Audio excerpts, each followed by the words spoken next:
Hello my dear student, welcome to SV chemistry. बच्चों, आज हम पढ़ेंगे इलेक्ट्रोकेमिकल सेल। ये इलेक्ट्रोकेमिकल सेल जो है बेटा, ये बहुत इंपॉर्टेंट है। एग्जाम में इससे क्वेश्चन पूछे जाते हैं। सो बेटा, इस सेल को हम वोल्टेइक सेल या फिर गैल्वेनिक सेल या फिर डैनियल सेल के नाम से भी जानते हैं। इस सेल से होता क्या है, इसको हम सबसे पहले समझते हैं। तो बेटा, इलेक्ट्रोकेमिकल सेल जो है वो केमिकल एनर्जी को इलेक्ट्रिकल एनर्जी में कन्वर्ट करता है। क्या करता है? केमिकल एनर्जी को इलेक्ट्रिकल एनर्जी में चेंज कर देता है। सो अब हम बेटा डायग्राम से समझते हैं इलेक्ट्रोकेमिकल सेल को कि ये सेल कैसे बना है, हाफ सेल रिएक्शन क्या होंगी इसकी, नेट सेल रिएक्शन क्या होगी, इस सेल की रिप्रेजेंटेशन हम कैसे लिखेंगे और साल्ट ब्रिज की वर्किंग क्या होगी। तो इन सभी पॉइंट्स को हम डायग्राम से समझते हैं। तो बेटा, ये हमने क्या किया, लेफ्ट साइड में एक हाफ सेल लिया और एक हमने राइट साइड में हाफ सेल लिया। लेफ्ट साइड वाले हाफ सेल में जो हमने इलेक्ट्रोड यूज किया वो जिंक का यूज किया। किसका? जिंक का इलेक्ट्रोड यूज किया। और ZnSO4 सोल्यूशन हमने यूज किया। इसमें हाफ सेल में राइट साइड में हमने कॉपर की रॉड यूज की और कॉपर सल्फेट का सॉल्यूशन हाफ सेल में यूज किया। अब होगा क्या बेटा कि जो लेफ्ट वाला हाफ सेल है वो एनोड के जैसे बिहेव करेगा। कैसे बिहेव करेगा? एनोड के जैसा।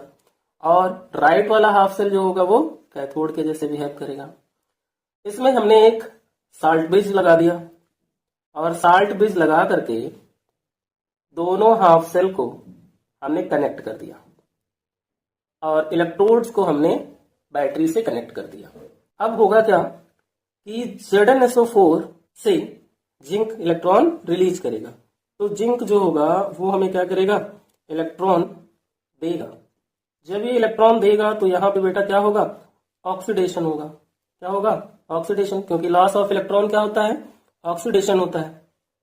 और ये electron left to right flow करेंगे और यहां जाकर के कॉपर की रॉड पर डिपॉजिट हो जाएंगे। जब कॉपर की रॉड पर डिपॉजिट होंगे तो कॉपर जो होगा वो इलेक्ट्रॉन गेन करेगा और कॉपर मेटल में चेंज हो जाएगा।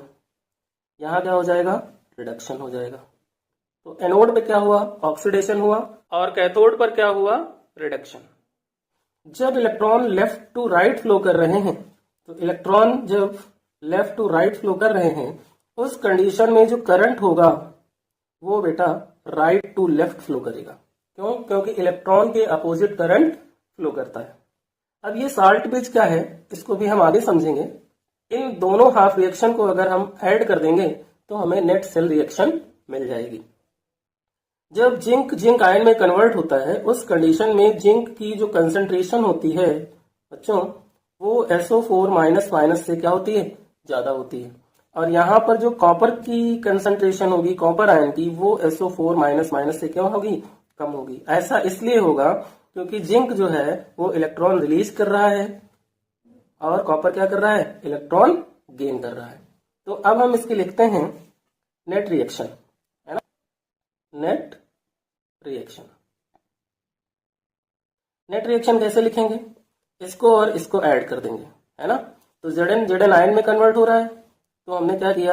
Zn लिया प्लस यहां पे हमने लिया Zn आयन, यहां पे हमने लिया कॉपर आयन और यहां पे हमने लिया कॉपर। ये रिएक्शन हमारी नेट रिएक्शन बन गई। कैसे बनी?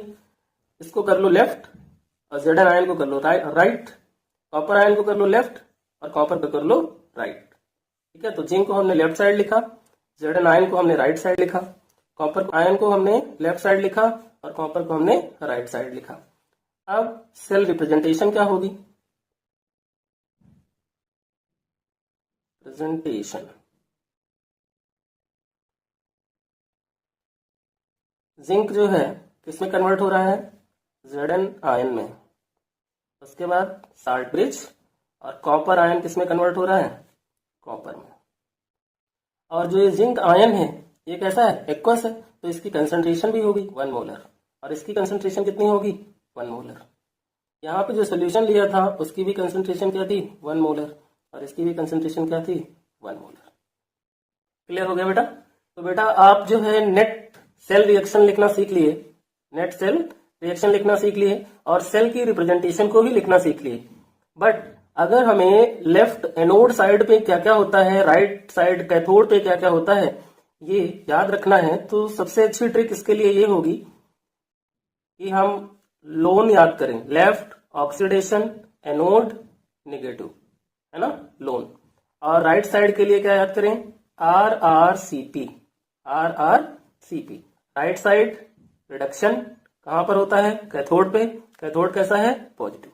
तो इस ट्रिक से हम ये याद रख सकते हैं कि एनोड पे क्या हो रहा है और कैथोड पे क्या हो रहा है। अब हम समझते हैं साल्ट ब्रिज और उसके फंक्शन। तो साल्ट ब्रिज जो होता है बेटा, वो क्या होता है, एक इन्वर्टेड यू ट्यूब होती है।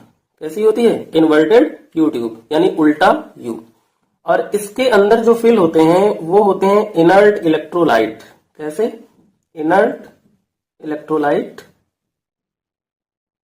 और क्या फिल होता है, अगर अगर पेस्ट, अगर अगर पेस्ट फिल होता है। और ये जो पेस्ट होता है, ये पेस्ट पॉलीसेकेराइड्स का होता है। किसका होता है, पॉलीसेकेराइड्स का। ओके बेटा, अब कौन कौन से इनर्ट इलेक्ट्रोलाइट हैं जो इसमें फिल होते हैं, तो like KCl, KNO3, NH4, NO3 etcetera. ये इनर्ट इलेक्ट्रोलाइट हैं जो कि इसमें फिल होते हैं। ये जो इनर्ट इलेक्ट्रोलाइट हमने लिए हैं, ये सेल रिएक्शन में पार्टिसिपेट नहीं करते हैं, ठीक है ना। तो सेल रिएक्शन में पार्टिसिपेट नहीं करते हैं, तो साल्ट ब्रिज की वर्किंग है वो क्या होगी, है ना, इलेक्ट्रिकल न्यूट्रलिटी मेंटेन करते हैं। ये क्या करते हैं, इलेक्ट्रिकल न्यूट्रलिटी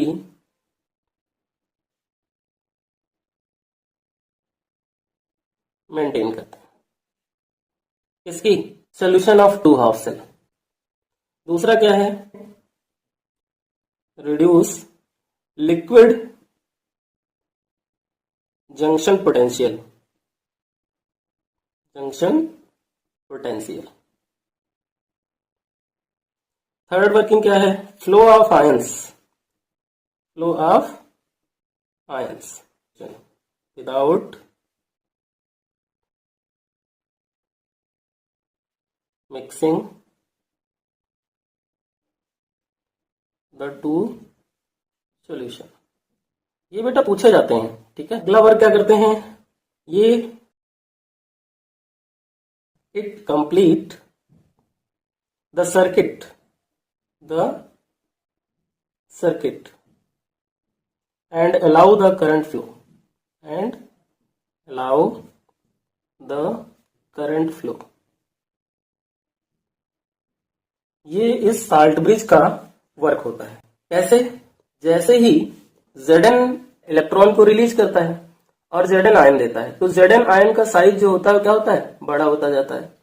तो अगर हमने यहाँ पर KNO3 को यूज किया, किसको यूज किया, KNO3 को यूज किया, और प्लस अगर अगर पेस्ट को यूज किया, है ना, तो जैसे ही जिंक क्या करेगा, इलेक्ट्रॉन रिलीज करेगा, जिंक आयन के पॉजिटिव चार्ज जो होंगे उनका साइज बड़ा हो जाएगा। तो इस इनर्ट इलेक्ट्रोलाइट का जो नेगेटिव पार्ट होगा NO3, वो क्या होगा, एनोड के टुवर्ड्स मूव करेगा, इसलिए इलेक्ट्रिक न्यूट्रलिटी को मेंटेन करने के लिए। और राइट साइड में क्या होगा, पोटेशियम मूव करेगा। इस तरह से साल्ट ब्रिज इलेक्ट्रिकल न्यूट्रलिटी को मेंटेन करता है। सो बेटा, इलेक्ट्रोकेमिकल सेल का फुल कॉन्सेप्ट आपको बहुत अच्छे से समझ में आ गया होगा। आप लोग बने रहिए इस चैनल पे, मिलते हैं एक नए वीडियो के साथ।